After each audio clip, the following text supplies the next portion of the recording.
Welcome to In the Zone with Anthony Smith, and we have a little bit to get to in the little bit of time that we do have, and I hope that what I have for you is very informative as you are currently locked in the zone.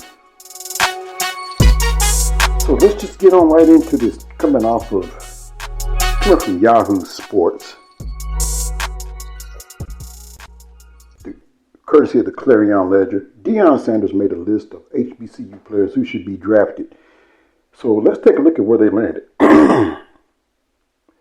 Before the 2022 NFL Draft began, Jackson State football coach Deion Sanders made a list of 16 HBCU football prospects who he felt deserved to be drafted. It was part of a continued effort from the Pro Football Hall of Fame member to spotlight HBCU football and create more pathways to the NFL. 4 HBCU players were selected in the NFL draft this year, a positive sign after no HBCU players were drafted in 2021. Sanders had 2 of the 4 Southern offensive linemen, Ja'Tyre Carter, Chicago Bears, and South Carolina State defensive back Jacoby Bryant, Los Angeles Rams, were not on Sanders' list. After the draft, several players, including Jackson State receiver Keith Corbin, signed undrafted free agent deals. Here's a look at where each of the players on Sanders' list landed in the NFL. Antoine Collier, Florida A&M defensive back, where he landed, undrafted. Akil Glass, Alabama A&M quarterback, and I've been very high on that kid right there. Where he landed, invited to Tampa Bay Buccaneers minicamp. Couldn't ask for a better deal. He can sit and watch and learn under one of the greats, which is Tom Brady. D. Anderson, Alabama A&M wide receiver. Where he landed, invited to New Orleans Saints minicamp. Deshaun Dixon, Norfolk State defensive lineman. Where he landed, signed undrafted free agent contract with the Jacksonville Jaguars. Right about now, the state of being that the Jaguars are in, they could use just about anybody right now. Ezra Gray, Alabama State running back, where he landed, undrafted. Jermaine Martin, North Carolina A&T running back, where he landed, invited to Indianapolis Colts minicamp. That's another situation where you have a young man can sit and learn up under someone that is really doing the thing in Indianapolis. James Houston, Jackson State linebacker. Where he landed, drafted by the Detroit Lions in 6th round, number 217 overall. So at least he's relevant as opposed to being drafted last as Mr. Irrelevant. James Garner, Mississippi Valley State linebacker, where he landed, undrafted.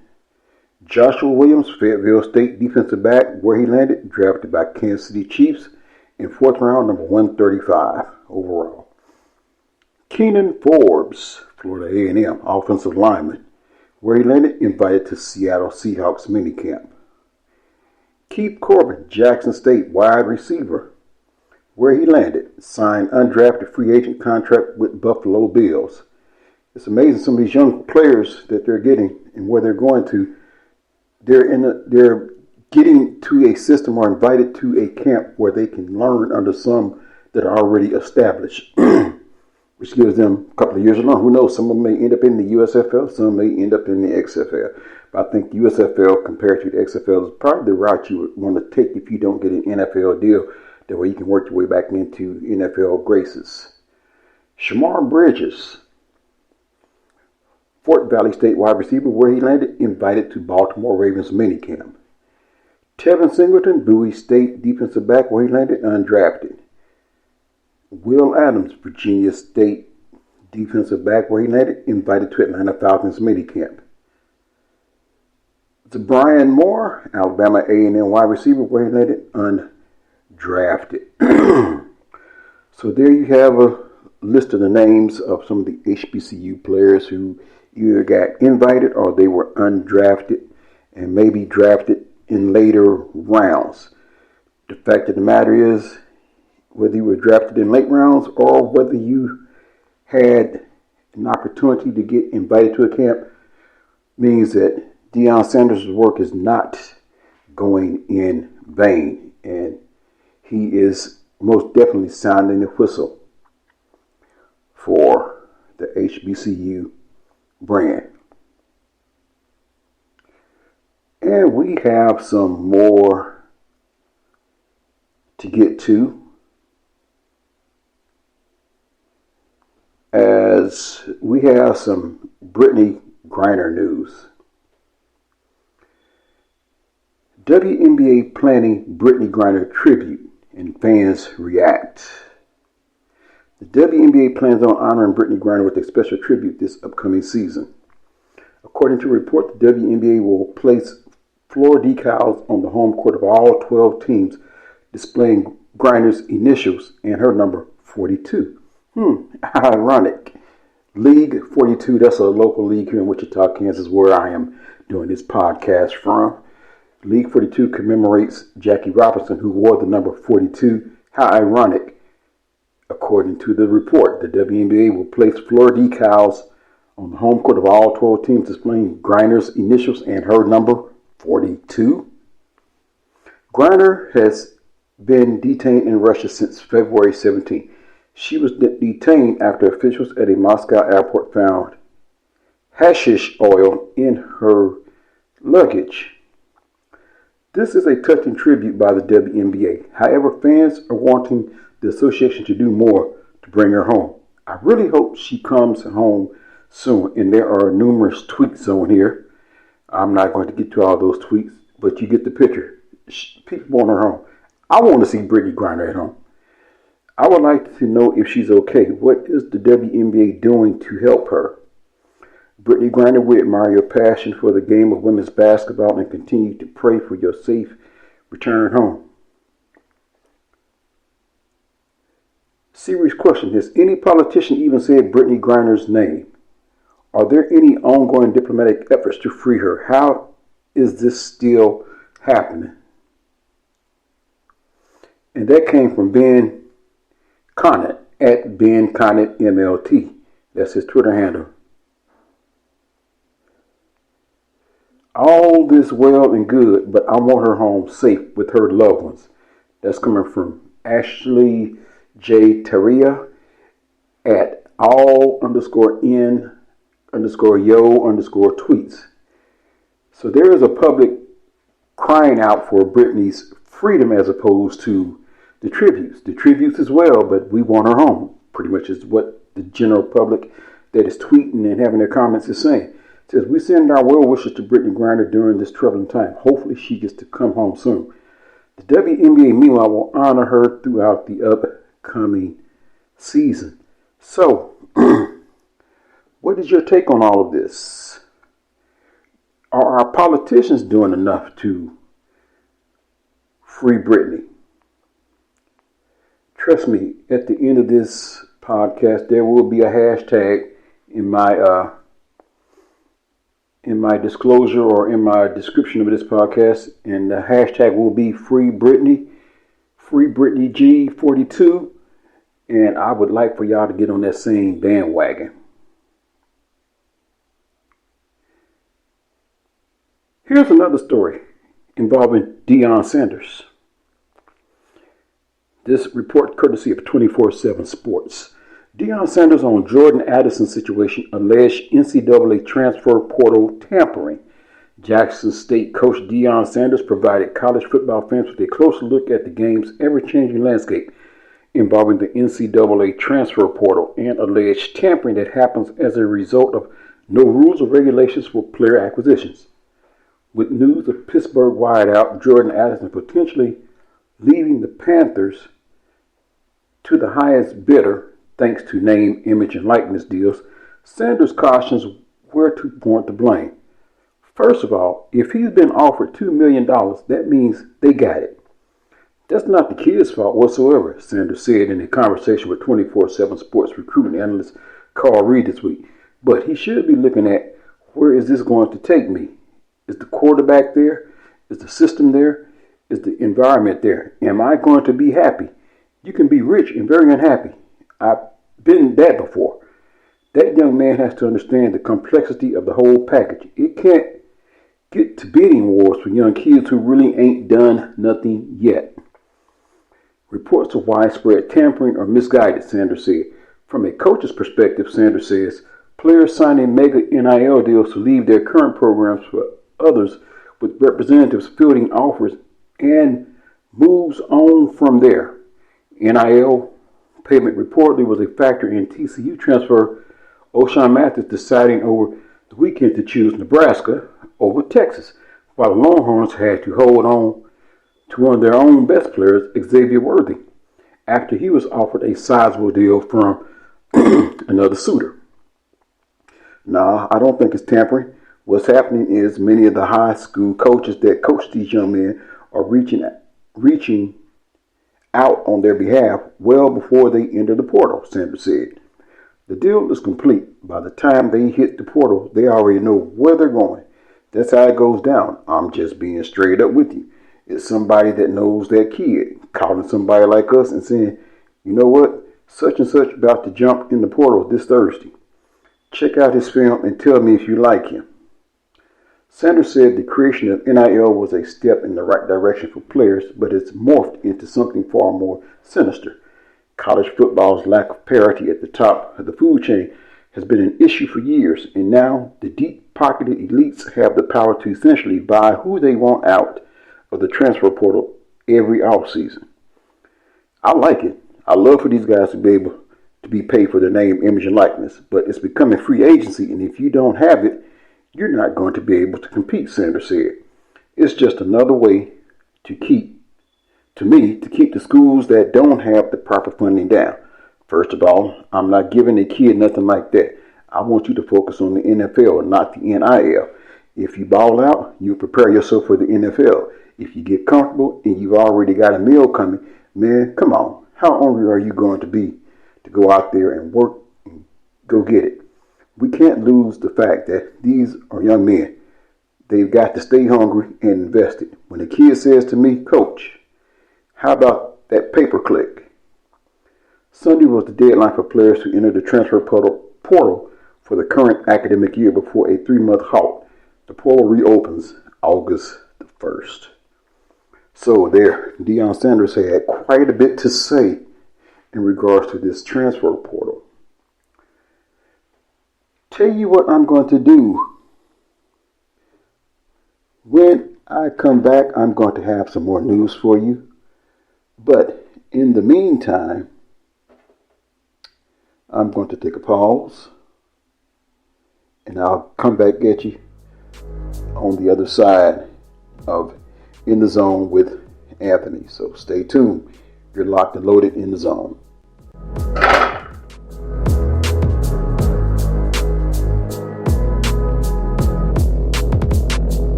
Welcome back to In the Zone with yours truly, Anthony Smith.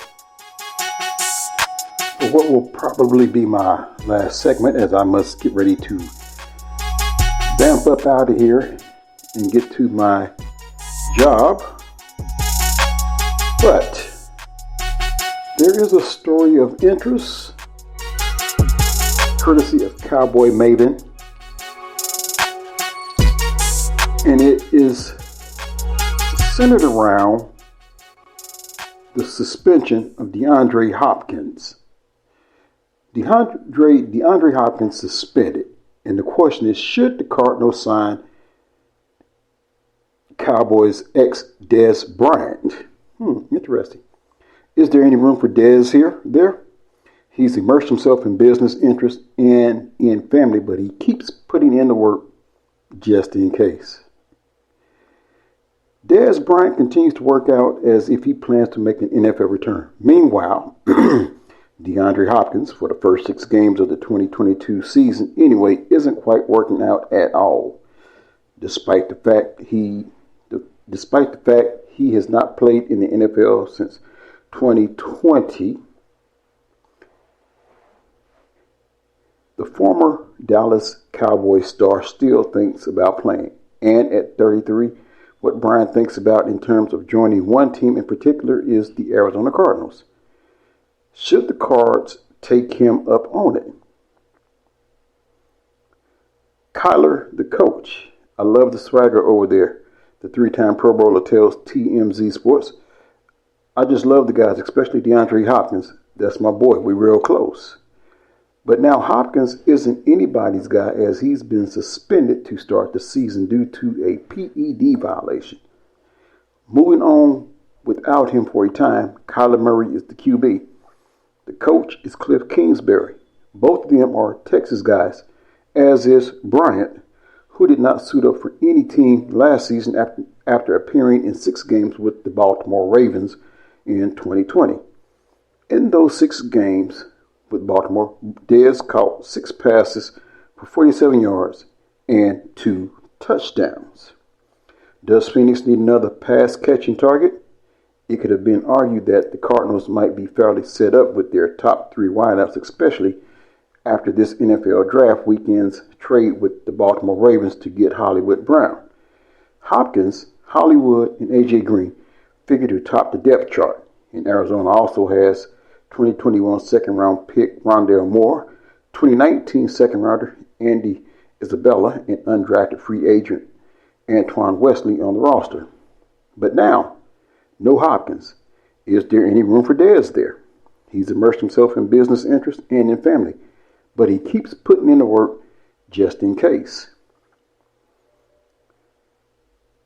So, we've seen the effect of one DeAndre Hopkins who, when he wasn't on the field last year, the productivity went way down. From averaging 30-plus points to just barely averaging a little over 18 points. However, the narrative is definitely different because now you go into a training camp knowing, okay, here are the adjustments we have to make. We know we're going to be without DeAndre Hopkins for 6 games. So let's make the adjustments necessary until he gets back.